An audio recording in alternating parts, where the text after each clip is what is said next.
Good morning.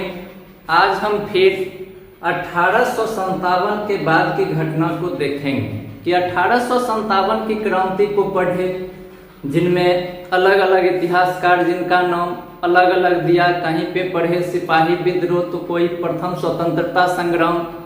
तो इस प्रकार हम देखें कि 1857 की क्रांति के बाद एक एक्ट आया था 1858 का एक्ट।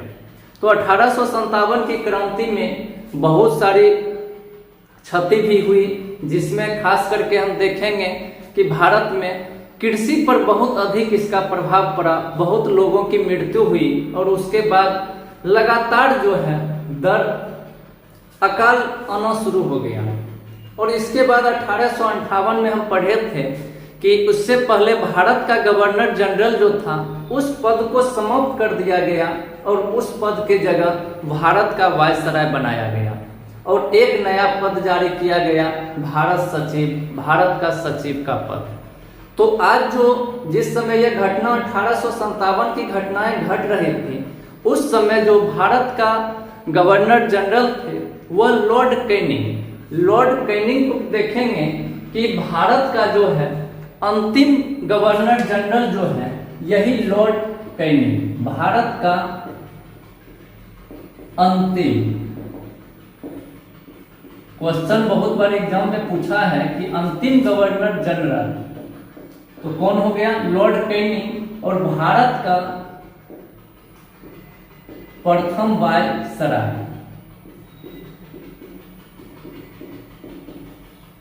तो जिस समय 1857 की क्रांति चल रही थी, तो एक तरफ तो हम क्रांति को पढ़ें और एक तरफ लॉर्ड कैनिंग के बारे में देखेंगे कि उस समय क्या क्या परिवर्तन हुआ। तो उस समय हम पढ़ेंगे सबसे बड़ा चीज कि उस समय एक इंडियन हाई कोर्ट एक्ट किसके समय में पारित हुआ? कैनिंग के समय में। इसके तहत क्या हुआ था कि 3 जगह पढ़ेंगे, मद्रास, बंबई, कोलकाता, एक हाई कोर्ट की, उच्च न्यायालय की स्थापना तीनों जगह किया गया था। यह घटना 1856। फिर इसी तीनों जगह देखेंगे कि एक विश्वविद्यालय बनाया गया, विश्वविद्यालय 1857 में। तो इनके समय में 2 चीज को देखे, एक तो देखे कि इंडियन हाईकोर्ट एक्ट जिसके तहत मद्रास, बंबई और कोलकाता में एक हाईकोर्ट की स्थापना।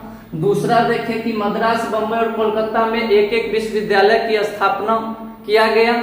और मुगल साम्राज्य के पद को पढ़े थे कि साफ सदा के लिए समाप्त कर दिया गया। और इसके बाद हम देखेंगे अगला कार्यकाल जो आएगा लॉर्ड एल्गिन का। तो लॉर्ड एल्गिन का देखेंगे 1862 से 63 ईस्वी के बीच। तो जब लॉर्ड एल्गिन का देखेंगे तो इसमें हम पढ़ेंगे सबसे मुख्य घटना कि एक बहावी आंदोलन। तो बहावी आंदोलन जो है इसका संबंध जो है अरब से है। कहां से? अरब से। अरबियन कंट्री में यह एक आंदोलन चलाया गया था। यह आंदोलन मुख्यतः जो है मुसलमानों के द्वारा उनकी धार्मिक, उनकी सामाजिक स्थिति में बदलाव के लिए चलाया गया था। और उस समय इसका नेतृत्व वहां कर रहे थे अब्दुल बहा।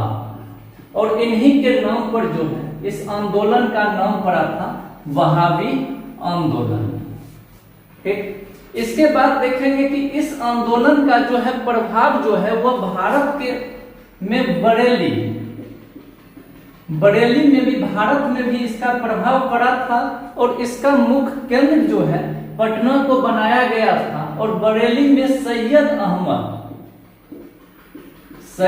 अहमद इस आंदोलन का नेतृत्व कर रहे थे। और मुख्य नेता के बारे में पढ़ेंगे कि उस समय 2 नेता के नाम पढ़ेंगे। एक का नाम पढ़ेंगे लियाकत अली,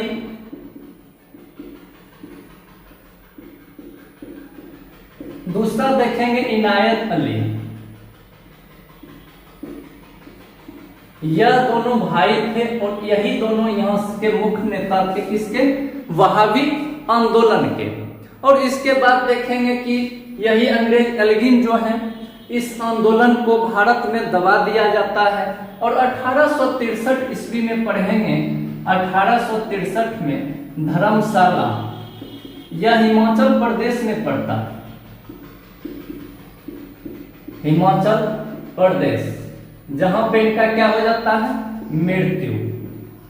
तो पहले तो हम लॉर्ड कैनिंग के बारे में देखें, इसके बाद हम लॉर्ड एल्गिन के बारे में देखें और इसके बाद हम फिर देखेंगे सर जॉन लॉरेंस के बारे में। इस सर जॉन लॉरेंस के समय में देखेंगे कि भारत के बगल में भूटान पड़ता है और वहां के लोगों ने भी अंग्रेजों के विरुद्ध जो है आंदोलन खड़ा कर दिया था। किसके विरुद्ध? अंग्रेजों के विरुद्ध। और बगल में अफगानिस्तान की जब बात करेंगे तो अफगानिस्तान में जो है वो हस्तक्षेप की नीति अपनाया था कौन? Sir John Lawrence. तो अब किसको देखेंगे? सर जॉन लॉरेंस के बारे में पढ़ेंगे और इसके समय में सबसे मुख्य चीज एक देखेंगे कि 1865 ईस्वी में समुद्री टेलीग्राफ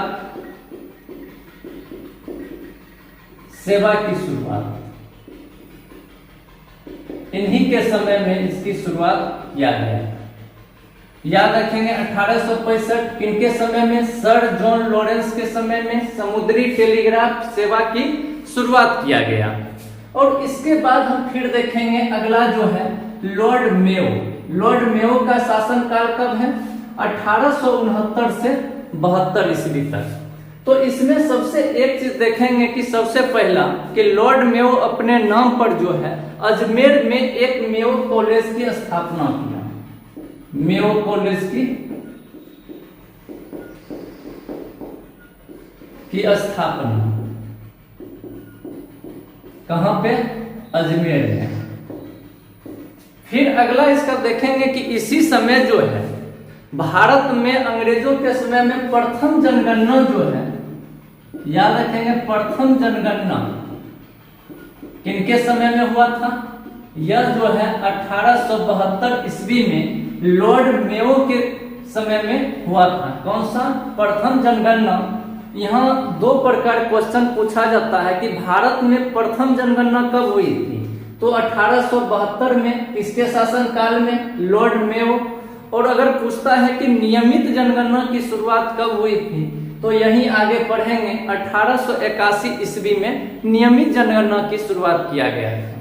इसके बाद देखेंगे कि एक जो है कृषि विभाग की स्थापना, यही 1872 में एक कृषि विभाग का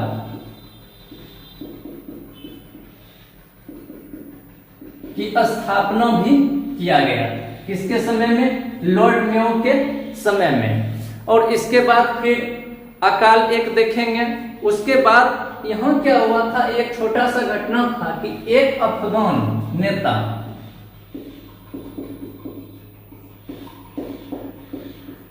अंडमान में चाकू मारकर इसकी हत्या कर दिया। किसका? लॉर्ड मेयो का। कौन? अफगान नेता था। कहां पे मारा गया? अंडमान में। और इसके बाद आगे देखेंगे कि इसके बाद लॉर्ड नॉर्थब्रुक। तो लॉर्ड नॉर्थब्रुक जो है इसका शासनकाल 1872 से 76 ईस्वी में पढ़ेंगे। उस समय क्या हुआ था कि 1853 में भी देखे थे कि स्वेज नहर, और स्वेज नहर के खुल जाने से क्या हुआ कि सबसे अधिक इनके शासन काल में जो है व्यापारों में काफी परिवर्तन हुआ। व्यापार होना यूरोप से भारत के साथ काफी होना शुरू हो गया। दूसरा एक देखेंगे कि इनके समय की मुख्य घटना है एक कुका आंदोलन, जिसमें जब जनजातीय आंदोलन पढ़ेंगे तो उसमें पढ़ेंगे कुका आंदोलन। और एक देखेंगे कि जब यह वायसराय बने तो भारत का वायसराय बनने के बाद सबसे पहला एक वक्तव्य दिए थे कि मेरा उद्देश्य है कि भारत में करों को समाप्त करना, यहाँ से करों को समाप्त करना। दूसरा क्या है कि जो भी अनावश्यक जो है वैधानिक कार्यवाही नहीं है, जो भी आवश्यक नहीं होगी उस वैधानिक कार्यवाही को भी समाप्त किया जाएगा। यह किसके समय की घटना है? Lord Northbrook. और इसके बाद हम फिर देखते हैं लॉर्ड लिटन 1876 से 80। तो अभी तक हम कितना देखे, 4 को देखे। और इसमें एक चीज और ध्यान में रखेंगे कि सर जॉन लॉरेंस के समय में जो है काफी उस समय उड़ीसा में जो है अकाल पड़ने के कारण उस समय हेनरी कैंपबेल की अध्यक्षता में, किसकी, हेनरी कैंपबेल की अध्यक्षता में अकाल आयोग का स्थापना हुआ था। अकाल आयोग। और इसके बाद हम देखते हैं कि लॉर्ड लिटन के बारे में पढ़ेंगे कि लॉर्ड लिटन के समय में क्या सब हुआ। तो सबसे पहला जब हम लॉर्ड लिटन की बात करेंगे तो इनकी कार्यकाल को देखेंगे। इनका कार्यकाल जो है 1876 से 80 के बीच में। तो इस समय देखेंगे कि सबसे मुख्य रूप से देखेंगे कि उस समय रिचर्ड एस्ट्रेची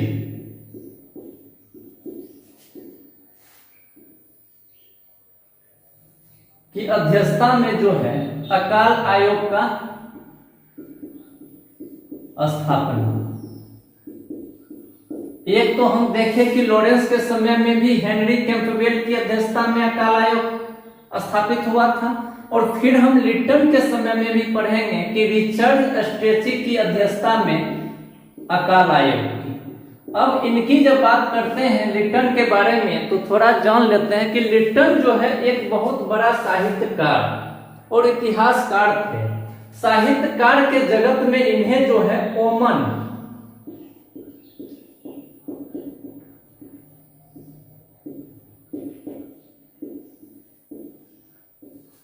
मेरिडिथ कहा जाता था।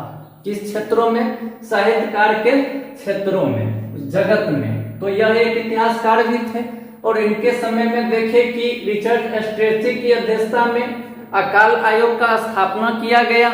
और इसके बाद फिर देखेंगे कि उस समय 1 जनवरी 1877 ईस्वी में महारानी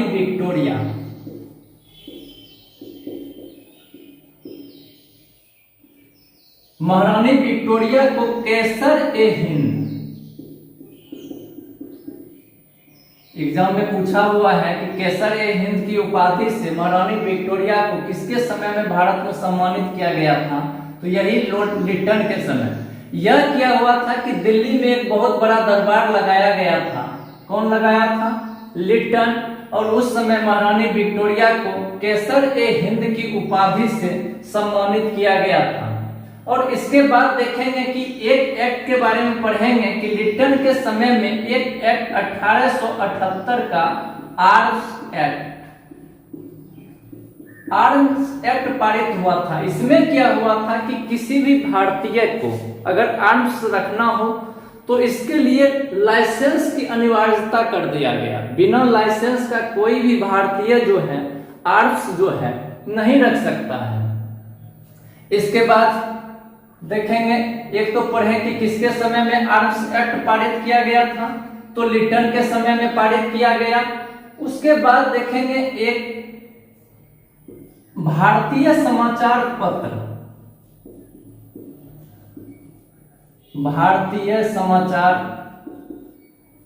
पत्र पर भी एक अधिनियम। इसमें क्या हुआ था कि जिसमें पढ़ेंगे कि वर्नाक्यूलर प्रेस एक्ट, इस पर भी पत्र पर प्रतिबंध लगा दिया गया था, कठोर प्रतिबंध लगाया गया था। इसके तहत हम देखेंगे कि कोई भी भारतीय अपने समाचार पत्रों में बिना इजाजत का कोई भी चीज गलत नहीं छाप सकता है। और इस एक्ट में पढ़ेंगे किसके, लिटन के बारे में, किनके समय में वर्नाक्यूलर प्रेस एक्ट लाया गया था।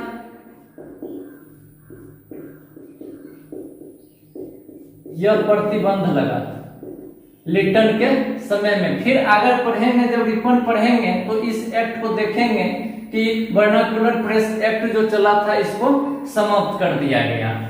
और इसमें क्या हुआ था कि दो उस समय मुख्य रूप से याद रखेंगे, एक सोम प्रकाश। यह राजनीतिक बात यहां से इस पेपर में, समाचार पत्र में राजनीतिक बात अंग्रेजों के बारे में अधिक छपाई होने के कारण, इसी के कारण जो है यह वर्नाक्यूलर प्रेस एक्ट लाया गया था और इसको समाप्त कर दिया गया था। उसमें एक और चल रहा था पायनियर समाचार पत्र। यह जो है वर्नाक्यूलर प्रेस एक्ट को समर्थन किया था। सोम प्रकाश उसका समर्थन नहीं किया, लेकिन पायनियर जो है समाचार पत्र के मालिक उसका समर्थन किया था। इसमें क्या था कि अगर अंग्रेजों के बारे में कुछ भी गलत छपाई की जाती है तो उसका प्रेस सहित जितना भी चीज है सबको जब्त कर लिया जाता। और इसके बाद हम फिर देखेंगे एक उसी के समय में कि जो हम पहले से पढ़ते आ रहे थे, सिविल सेवा। सिविल सेवा में उम्र के बारे में कि पढ़ेंगे, 1853 में ही पढ़े थे कि उसी समय सिविल सेवा की शुरुआत किया गया था और इंग्लैंड में भारतीय भी जाकर के परीक्षा देते थे। और परीक्षा जो है, एग्जाम जो है अंग्रेजी मीडियम इंग्लिश मीडियम में लिया जा रहा था और उस समय उनकी आयु रखा गया था 21 वर्ष न्यूनतम आयु। लेकिन इसमें जब लिटन के बारे में पढ़ेंगे कि लिटन के समय में क्या हुआ कि इस उम्र को घटा करके 19 वर्ष कर दिया गया।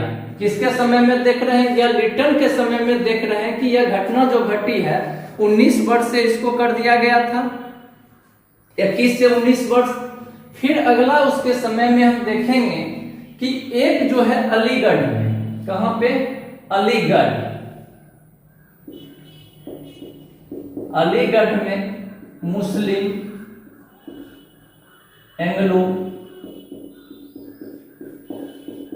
प्राच्य महाविद्यालय की स्थापना किया गया। किसके समय में, लिटन के समय में। तो ध्यान में रखेंगे कि लिटन के समय में क्या सब हुआ कि सबसे पहला देखें कि एक रिचर्ड स्ट्रेची की अध्यक्षता में एक अकाल आयोग का स्थापना किया गया। दूसरा देखें, इनके साहित्य के जगत में ओमन मेरीडिथ के नाम से जाना जाता था। फिर देखें कि 1 जनवरी 1877 ईस्वी में महारानी विक्टोरिया को केसर-ए-हिंद की उपाधि देने के लिए दिल्ली में एक महादरबार का आयोजन किया गया था। फिर देखें कि 1878 एक आर्म्स एक्ट लाया गया था जिसके लिए भारतीयों को लाइसेंस की अनिवार्य कर दिया गया। और उसके बाद एक एक्ट पढ़े कि भारतीय समाचार पत्र अधिनियम, उसके तहत क्या था कि इसी बोला जाता वर्नाक्यूलर प्रेस एक्ट। इसमें क्या हुआ था कि भारतीय समाचार पत्रों पर कठोर प्रतिबंध लगा दिया गया। उसके तहत सोम प्रकाश जो था, जो समाचार पत्र प्रकाशन होता था सोम प्रकाश नाम से, यह इसका विरोध किया था। और पायनियर जो है समाचार पत्र, यह वर्नाक्यूलर प्रेस एक्ट का क्या किया था, समर्थन किया। उसके बाद फिर सिविल सेवा जो 1853 से चली आ रही थी, जो इंग्लैंड में परीक्षा इंग्लिश मीडियम में हो रहा था, उसमें 21 वर्ष न्यूनतम आयु था, उसको घटाकर कितना किया गया, 19 वर्ष। और अलीगढ़ में एक मुस्लिम एंग्लो प्राच्य महाविद्यालय की स्थापना किया गया। तो यह सब किसके समय की घटना है, लॉर्ड लिटन के समय। लॉर्ड रिपन को देखेंगे कि लॉर्ड रिपन के कार्यकाल को देखेंगे कि सबसे पहले इनके कार्यकाल में 1880 से 84 इनके कार्यकाल में क्या सब हुआ। तो इन्हें हम पढ़ेंगे कि इन्हें भारत का उद्धारक भी कहा गया है कि जब यहाँ से लौटकर जा रहे थे इंग्लैंड, तो उस समय यहाँ की जनता जो है फूट फूट कर रो रहा था। तो इसके समय में क्या क्या हुआ, तो सबसे पहले देखेंगे कि लॉर्ड रिपन,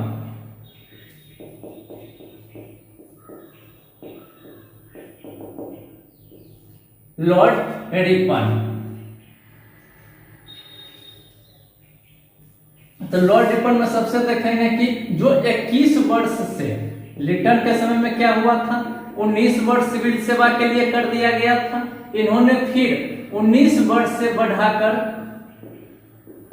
21 वर्ष कर दिया गया। और उसके बाद देखेंगे कि एक 1881 ईस्वी में प्रथम कारखाना अधिनियम लाया गया। कौन सा? प्रथम कारखाना अधिनियम। उसके बाद फिर देखेंगे कि 1881 ईस्वी में बार बार पूछता है कि इसी के समय में जो है भारत में नियमित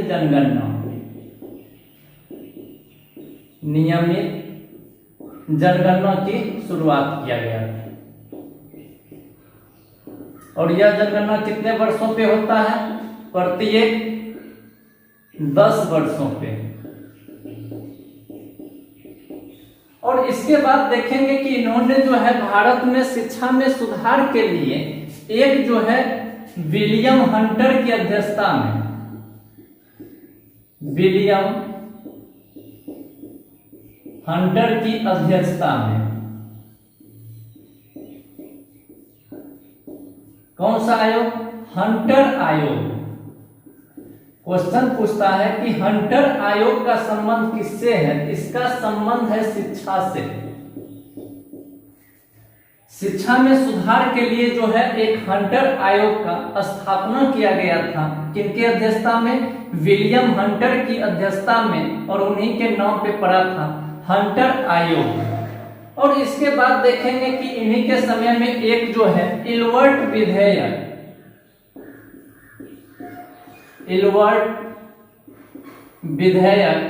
आया। कब? 1883 ईस्वी में। इसमें इल्बर्ट विधेयक क्या था कि इसमें क्या हो रहा था कि इसमें भारतीय न्यायाधीश जो है यूरोपीयों के विरोध में भी, उनके विरोध में भी यह अपना जो है कोई भी जो है न्याय सुना सकते थे। यानी यूरोपियों का विरोध करने का अधिकार किसको मिल गया था? भारतीय न्यायाधीश को। और इससे पहले ऐसा कोई भी अधिकार नहीं मिला था कि हम किसी के बारे में हम न्याय कर सकते हैं। लेकिन इसका जो है कि इल्बर्ट विधेयक का काफी विरोध हुआ था, और विरोध होने के बाद लास्ट में इससे रिपन को हटाना पड़ा था। और इसके समय में जो विद्रोह हुआ था उसी का नाम पड़ा था श्वेत विद्रोह। काफी इसका विरोध हुआ था। इसमें एक भारतीयों को ऐसा अधिकार मिल गया था कि वह जो है अंग्रेजों के प्रति भी अपना न्याय सुना सकते थे। और बाद में देखेंगे कि सिर्फ अपने क्षेत्रों में यह विधेयक सिमट करके रह गया और इसे वापस लौटा लिया गया। और इसमें देखेंगे सबसे रिपन में कि एक पढ़ेंगे कि फ्लोरेंस, नाम याद रखेंगे, फ्लोरेंस नाइटिंगेल।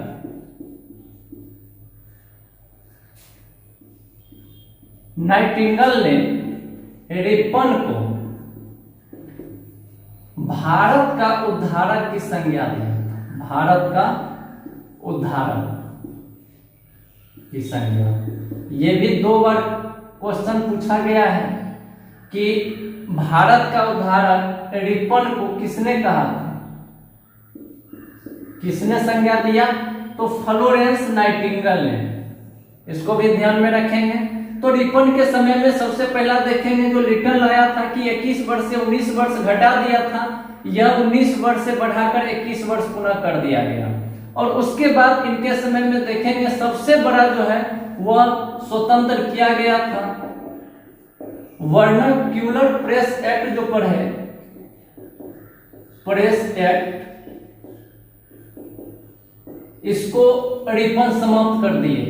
और इसी कारण जो है इन्हें वर्नाक्यूलर प्रेस एक्ट को समाप्त करने के कारण इन्हें जो है प्रेसों का मुक्तिदाता बोला जाता है। किसका?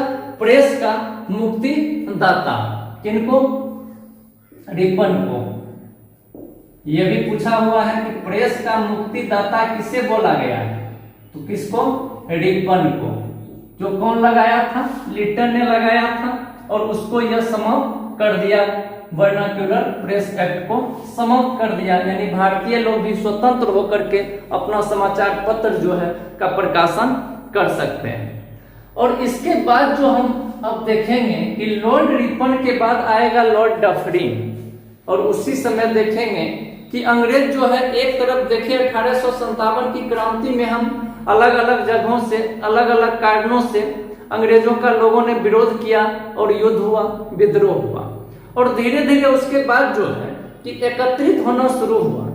एकत्रित होकर के यहाँ से हम पढ़ेंगे कि अंग्रेजों के कहने पर ही भारत में जो है भारतीय राष्ट्रीय कांग्रेस की स्थापना 1885 ईस्वी में लॉर्ड डफरिन के समय में होगा। और उसके बाद देखेंगे एक एक क्रम से कि कांग्रेस की स्थापना होती है। प्रत्येक साल कांग्रेस का जो है बैठक संपन्न किया जाता है, और उसमें अंग्रेजों के विरोध में या उसके पक्ष में हर जगह की मांग को रखी जाती है, जिसका अंग्रेज विरोध करेंगे। और उसी प्रकार हम 1947 तक देखेंगे, अंतिम में आजादी की लड़ाई तक। तो पूरा वीडियो को देखिए।